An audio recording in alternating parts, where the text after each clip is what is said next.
ನಮಸ್ಕಾರ ಸ್ನೇಹಿತರೆ, ಹೇಗಿದ್ದೀರಾ? ಎಲ್ಲರೂ ಚೆನ್ನಾಗಿದ್ದೀರಾ ಅಂತ ಭಾವಿಸ್ತೇನೆ. ವೈಕುಂಠ ಏಕಾದಶಿ, ಸ್ವರ್ಗದ ಬಾಗಿಲು ತೆಗೆಯುವ ಈ ದಿನದ ಮಹತ್ವ, ಉಪವಾಸ ವಿಧಿ, ಪೂಜಾ ವಿಧಾನಗಳ ಮಾಹಿತಿಯ ಬಗ್ಗೆ ತಿಳಿಯೋಣ.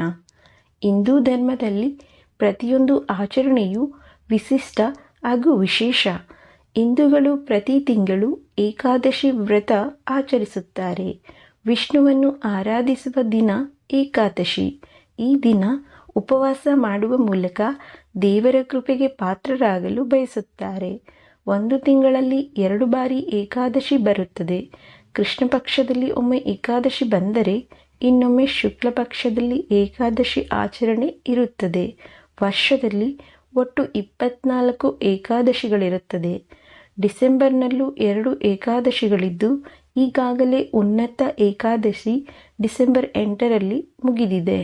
ಇದೀಗ ಡಿಸೆಂಬರ್ 22ಕ್ಕೆ ವೈಕುಂಠ ಏಕಾದಶಿ ಇದೆ. ವೈಕುಂಠ ಏಕಾದಶಿಯನ್ನು ಕರ್ನಾಟಕದಲ್ಲಿ ಬಹಳ ವಿಶೇಷವಾಗಿ ಆಚರಿಸುತ್ತಾರೆ.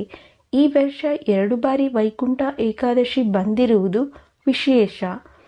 2023 ಜನವರಿ 2ರಂದು ವೈಕುಂಠ ಏಕಾದಶಿ ಬಂದಿತ್ತು. ವೈಕುಂಠ ಏಕಾದಶಿಯನ್ನು ಪೌಷಪುತ್ರದ ಏಕಾದಶಿ, ಮುಕ್ಕೋಟಿ ಏಕಾದಶಿ, ಭೀಷ್ಮ ಏಕಾದಶಿ ಎಂದು ಕರೆಯುತ್ತಾರೆ. ವೈಕುಂಠ ಏಕಾದಶಿ. ವೈಕುಂಠ ಏಕಾದಶಿಯು ಶುಕ್ಲ ಪಕ್ಷದಲ್ಲಿ ಬರುತ್ತದೆ. ತಿಥಿ ಆರಂಭ ಡಿಸೆಂಬರ್ 22, ತಿಥಿ ಅಂತ್ಯ ಡಿಸೆಂಬರ್ 23. ಪಾರಣ ಸಮಯ ಡಿಸೆಂಬರ್ 24, 6:18ರಿಂದ 6:24. ಪಾರಣ ದಿನದ ದ್ವಾದಶಿ ಮುಕ್ತಾಯ ಡಿಸೆಂಬರ್ 24 ಸಂಜೆ 6:24. ಏಕಾದಶಿ ಮಹತ್ವ. ಹಿಂದೂ ಧರ್ಮದಲ್ಲಿ ಏಕಾದಶಿಗೆ ವಿಶೇಷ ಮಹತ್ವವಿದೆ.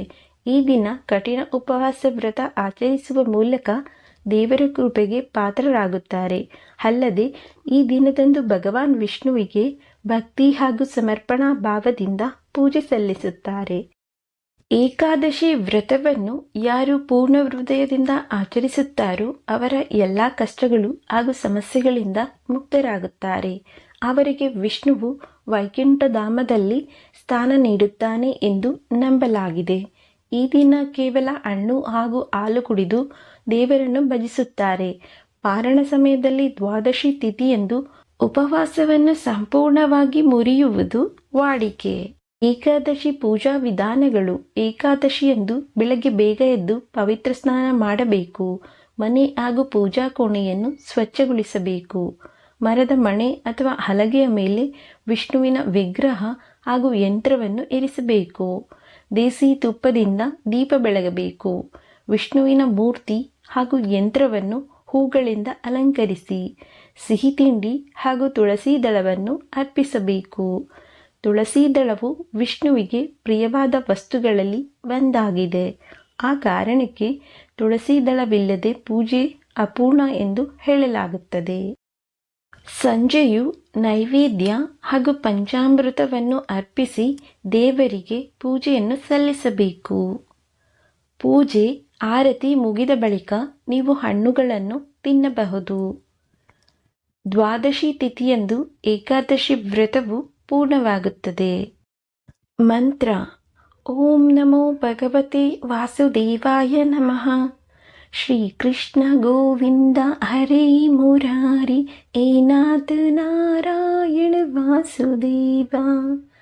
ಹರೇ ರಾಮ್ ರಾಮ್ ರಾಮ್ ಹರಿ ಹರಿ, ಹರೇ ಕೃಷ್ಣ ಕೃಷ್ಣ ಕೃಷ್ಣ ಹರೇ ಹರೇ. ವೈಕುಂಠ ಏಕಾದಶಿಯ ಆಚರಣೆಯ ಹಿನ್ನೆಲೆ. ಹಿಂದೂ ಪುರಾಣಗಳ ಪ್ರಕಾರ ವೈಕುಂಠ ಏಕಾದಶಿಯ ಈ ಪವಿತ್ರ ದಿನದಂದು ಸಾಗರ ಮಂಥನವನ್ನು ನಡೆಸಲಾಯಿತು. ಈ ಸಾಗರ ಮಂಥನದ ಸಮಯದಲ್ಲಿ ಕ್ಷೀರಸಾಗರದಿಂದ ದೈವಿಕ ಅಮೃತವು ಹೊರಹೊಮ್ಮಿತು. ಅದನ್ನು ದೇವರುಗಳ ನಡುವೆ ವಿತರಿಸಲಾಯಿತು. ಆದ್ದರಿಂದ ಈ ಮಂಗಳಕರ ದಿನದಂದು ಸಾಯುವ ಜನರು ಜನನ ಮತ್ತು ಮರಣದ ಚಕ್ರದಿಂದ ಮುಕ್ತರಾಗುತ್ತಾರೆ ಮತ್ತು ಭಗವಾನ್ ವಿಷ್ಣುವಿನ ಸ್ವರ್ಗೀಯ ನಿವಾಸ ಅಥವಾ ವೈಕುಂಠ ಧಾಮವನ್ನು ತಲುಪುತ್ತಾರೆ ಎಂಬುದು ಹಿಂದೂ ಭಕ್ತರ ನಂಬಿಕೆ.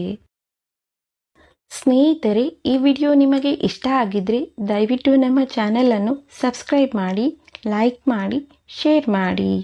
ಇನ್ನಷ್ಟು ವಿಷಯಗಳೊಂದಿಗೆ ಮತ್ತೆ ಭೇಟಿಯಾಗೋಣ. ಧನ್ಯವಾದಗಳು.